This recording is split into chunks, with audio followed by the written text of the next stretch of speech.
0 or -1. You can have finite amount of matter in the universe. The integral converges.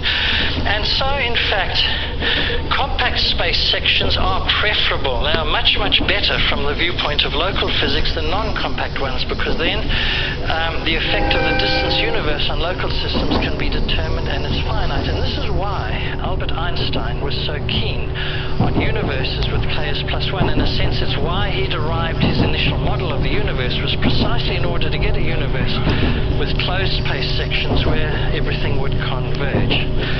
Compact is therefore good. Small universes where we have already seen right round are even better, because then we can see all of the matter which is causing acceleration here in those universes I discussed with you before, and then we can actually do the calculation properly and really get a good theory of local velocities. Are small universes true? Possibly.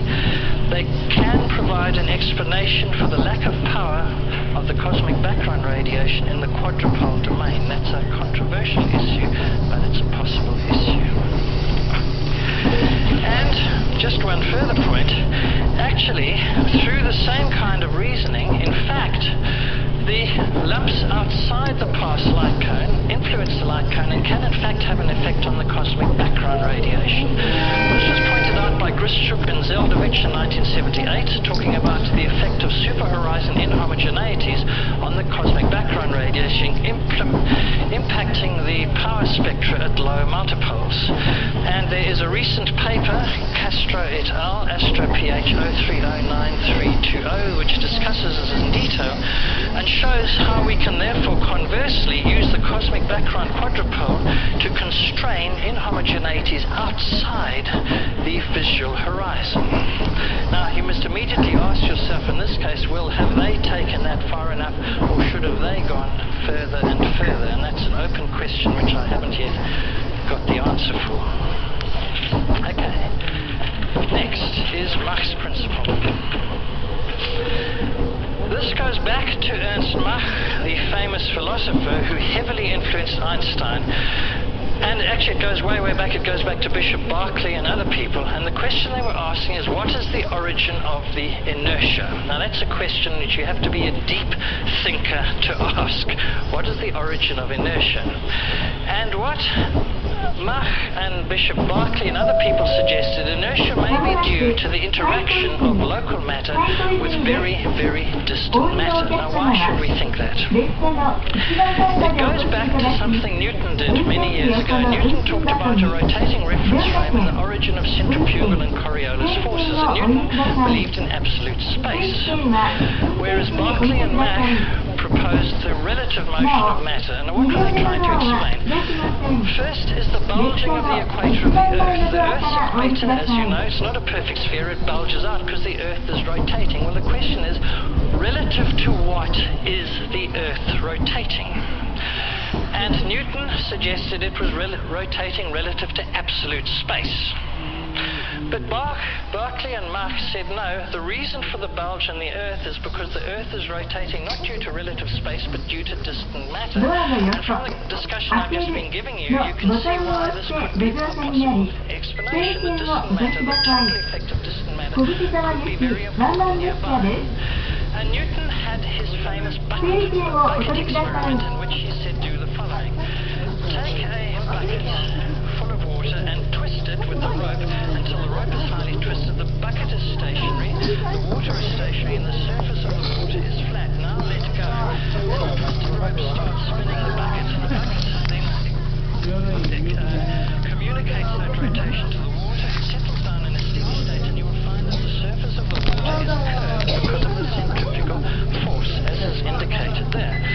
So the rotation of the water gives you that curve. And the key point is the following. In which frame is there no curvature? And the answer is in that frame in which distant stars, as they said then, are at rest.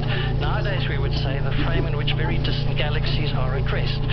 So the frame in which there's no such dip is the same as the frame in which very distant galaxies are at rest. Now that's a coincidence, unless you can say there is a causal link. And the causal link could be that in fact it's the distant matter which is causing the inertial properties of matter. So Mach said there's no such thing as absolute 閉 rotation, 店 there's only 小口 relative 沢では rotation, and so 2 he 両目も can't 含め pass て flying. 全部のドアが開き The ます。 situation we've just お had 近 where く the のドア stars から are お降り fixed くだ and さ the い。 bucket is rotating. お降りの Contrast 際に that with a 忘れ物 situation のないよ where う the にお bucket 支 is 度く not ださい。 rotating, but the stars as a whole, you're rotating the whole JR universe 東日 around 本 in で a は huge, 環 huge 境の時差に努めています。 vortex, if you 明 like. 日、乗り物などは備え付けのゴミ箱へお捨ていただくか、お持ち帰りいただき、きれいな車内でご利用できますようにご協力をお願いします。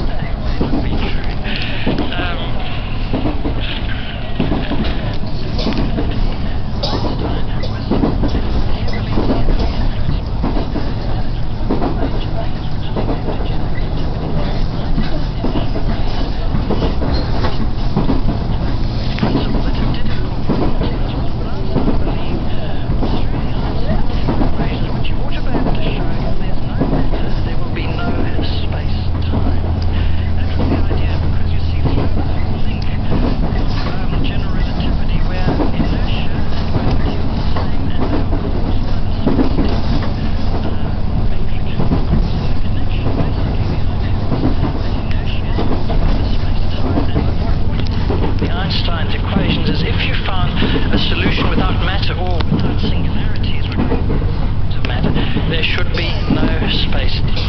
And he thought that was the case for a long while. It turned out not to be true. Dennis Sciama produced a vector theory of gravity to model this because that was easier to deal with than the full thing. And in his vector theory, it is indeed true that distant matter dominates and causes local inertia.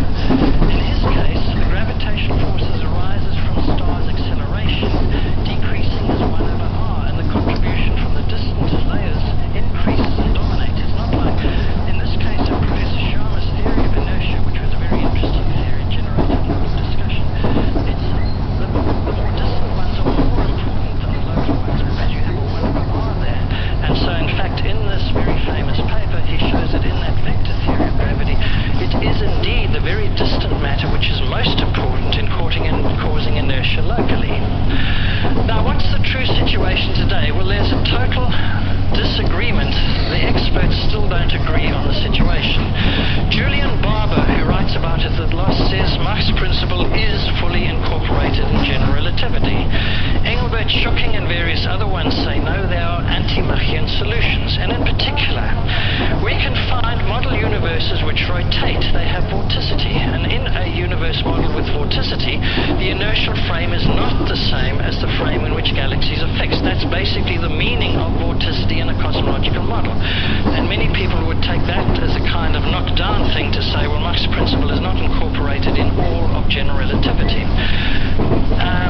Then there was the search for non-singular matter solutions, trying to fit with what Einstein was saying there, which I just mentioned. And just a brief byline on this, it is well known that looping quantum gravity has problems in producing the flat space-time limit. From this viewpoint, that's a very good thing. That's exactly what the Machian would have wanted. That looping quantum gravity should not produce a locally flat space-time where there's no matter to generate it.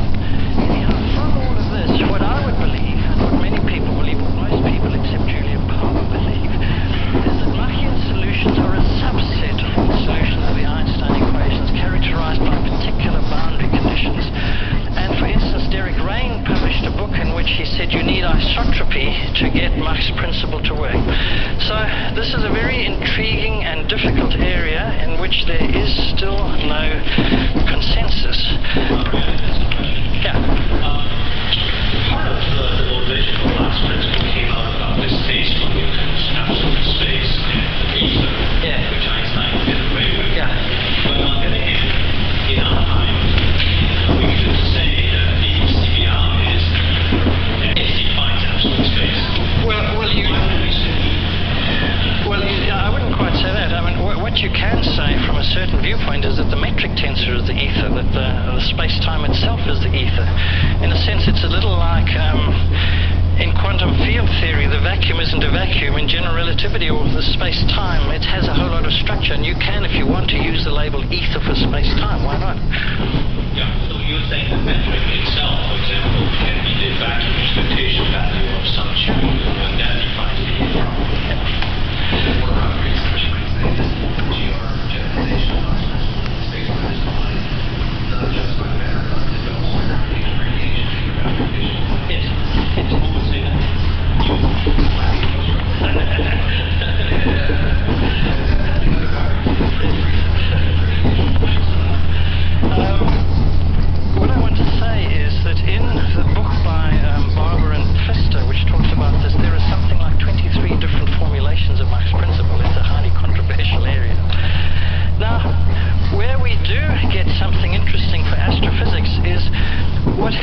established, and this goes back to Lenz and Turek, is when you have rotating shells of matter, they cause a dragging of inertial frames. And this is a very famous result from a long time ago, which has been looked at more recently.